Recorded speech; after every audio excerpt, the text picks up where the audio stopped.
in the EROGamb project, we are trying to design a technology which enables gamblers to retrieve their betting history and share that with a therapist or a family member or a colleague to help them in regulating their online gambling behavior.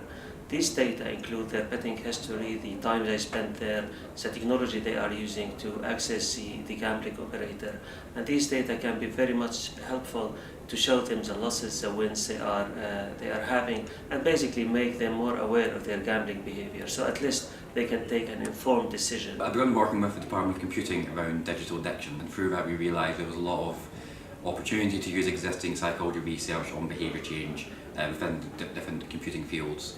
And from that came the idea of looking at how to combine psychology and computing techniques for gambling. It's really exciting in the project that we can actually try to change behaviour in real time.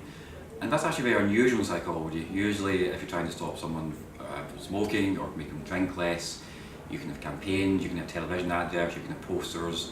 But most of the time when the people see that advert or poster, they're not engaging in the behaviour. With EROGamb, what we can do is intervene whilst it's happening. So whilst the person's gambling on their phone, we can have something which is reactive and intelligent and actually responds to what we're doing in some way.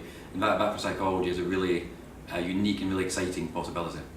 The charter we are trying to produce now, and actually to agree with multiple stakeholders, is a set of principles that gambling industry may want to comply with in order to practice more social corporate responsibility and duty of care.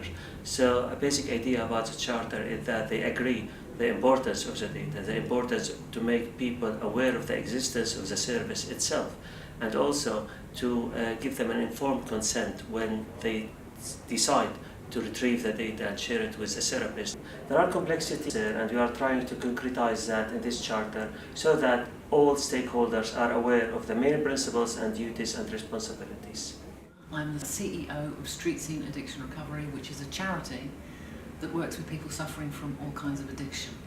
One of the things we find with gamblers particularly is that because they still look physically okay, unlike an alcoholic or an addict where when they look in the mirror they can see they're in trouble, a gambler still looks presentable, and it's much easier for them to remain in a state of denial about the severity of their problem.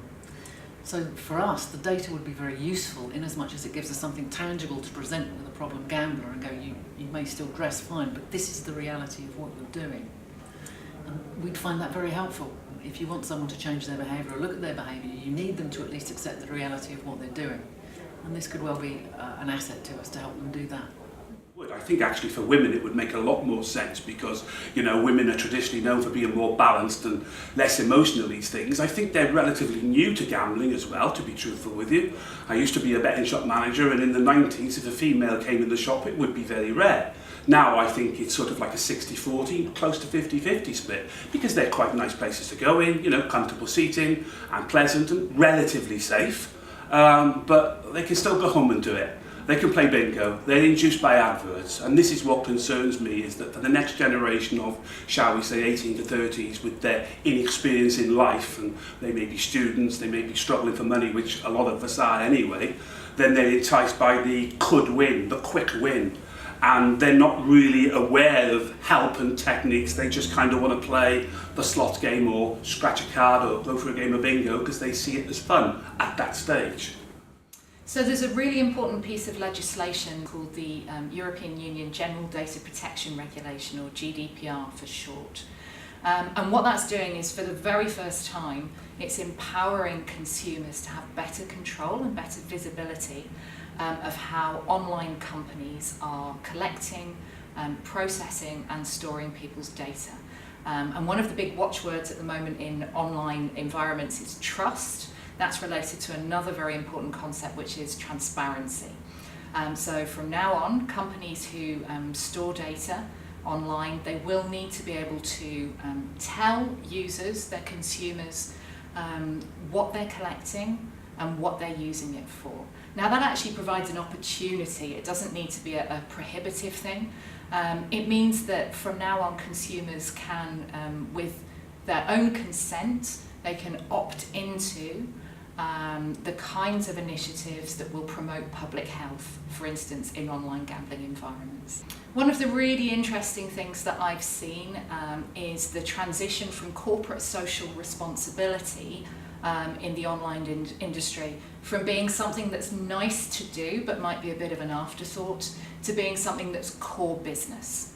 And I think that we've had moves in the responsible gambling strategy, for instance, nationally in the UK, to make that health, safety, well-being promotion a part of core business. So from now on, I think we're all going to be, even as consumers, much more mindful, firstly about how our data is being used, but how it might be used for good to help us make better and more informed decisions.